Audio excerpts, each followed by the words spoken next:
Muraho neza bakunda Alliance Gatanu FIFA.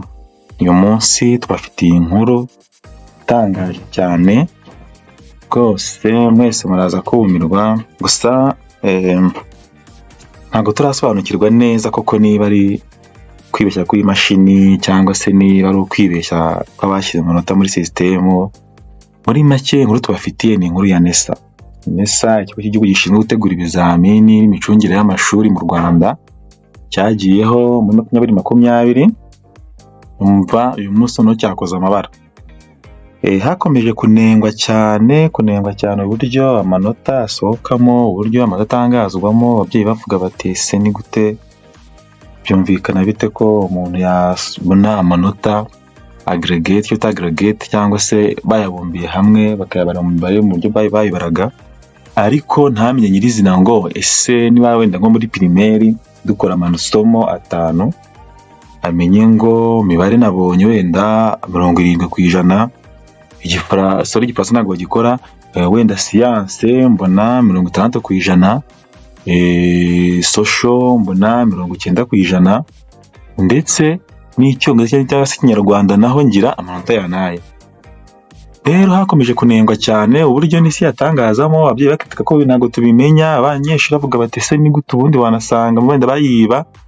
Uyu munsi rero mbere yuko amanota atangazwa, ndetse yatangaje yuko igomba gufata amanota ikajya yerekana result ya aggregate ku ijana, ariko nanone ikanerekana uburyo amanota yagiye abonwa muri buri somo. Kandi koko yabikoze, gusa hajemo urujijo rukomeye cyane, aho yagaragaye ku bana bamwe na bamwe kandi benshi. Wenda nk'urugero urabona nk'iyi video turi kubereka. Nko kuri iyi video urabona uyu mwana kuntaramenya aho nangaha ni National Examination Results. The results zasohotse zisohowe na NESA. Aho ni imyirondoro y'umwana aho ngaho iriho, nubwo wenda izina atashatse kugaragaza ko ari prive y'umwana.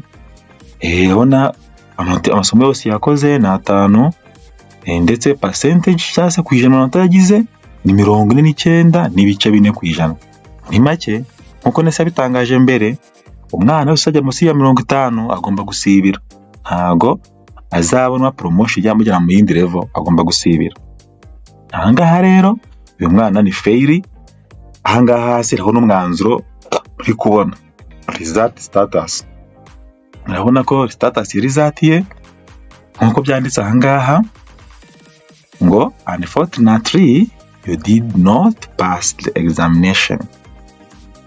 Kinyarwanda, amanota wabonye mu kizamini cya leta ntahagije, usabwe kujya gusibira ku kigo bigagaho.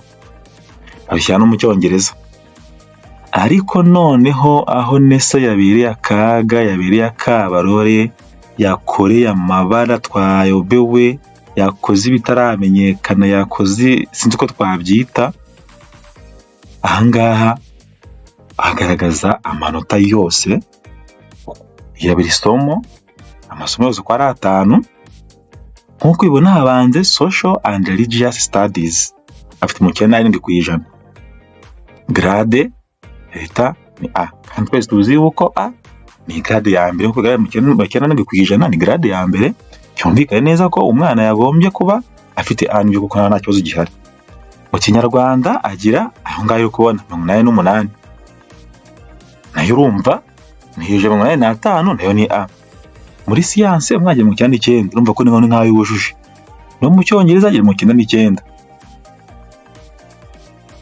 Ubwo isomo riri kuri ahangaha ni irihe? Buya ni imibare, afite 85.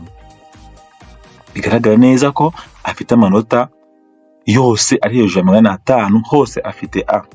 Ariko igitangaje cyane ni uko nusubira hejuru gatoya urahita ubona yafirinze afite 49. So sasa rero ndikibaza ngo ese ni ibiki? Ese ibi tubyita iki? Ese ni typing error? Ese ni ikibazo cya system? Ese ni ikibazo cya NESA? Ese ni uburyo bushya bwaje bw'imikosorere niyo byo kwanaliza amanota bushya bwaje? Ahangaha rwose REB mbere ikibikora amakosa nk'aya ntabwo yagaragaraga. Mbere REB ifite akazi kenshi, ibyo ikora byose ubu ngubu ibikora, ndetse n'ubu ngubu ikongeraho n'ibingibi byose, kandi ntibipfe gutyo bigeze aha ngaha. Umwaka ushize Nesa yanenzwe cyane gutanga ibigo ndetse no mu mikosorere no mu myandikire y'amanota, bisobanura ukuntu tubeshya turemera, ariko noneho aha ngaha naho nibaze batubeshye twumve, noneho ndumva ibi bintu rwose ndabona bidasobanutse na gato pe. Wenda namwe muri kubireba muduhe comment mutubwire uko mubyumva, wenda basanga muri kubyumva, wenda ari njyewe ufite ikibazo, ariko rwose ibi bintu birakabije. Abana bo mu Rwanda kubwira umwana wawe ngo wa mwana wisibira watsinzwe, umwana ati watsinzwe, kandi wa mwana impamvu watsinzwe ni iyi ngiyi. Mu mibare ufite 99, mu Kinyarwanda ufite 95, mu Cyongereza ufite 87, ariko watsinzwe sibira. Ibyo bintu nk'ababyeyi mwe, abarimu mwe, mudufashe musobanukiwe ibi turabisobanura ngo iki none. Murakoze cyane, muduhe comment mutubwire, mutwungure n'ubumenyi wenda tutabizi, wenda mutwungure ubumenyi, ariko niba koko ari gutya bimeze munakorera abantu ubuvugizi, kuko ni ikibazo, cyangwa se Nesa nabyo birashoboka wenda ibisobanuro bindi wasanga ari typing error, nabyo bisobanuke, ariko rwose ibintu biri ku murongo.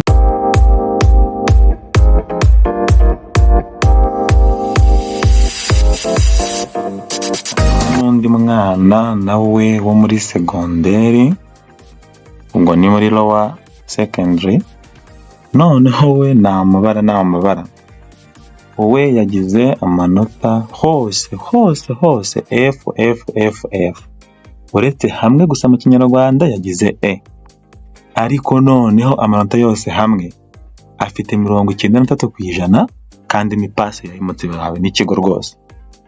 Aba muri kubyumva neza, amasomo yose uko ari 9 afitemo F, ariko percentage y'amanota afite muri yose hamwe afite 93.3%, akaba ari pass.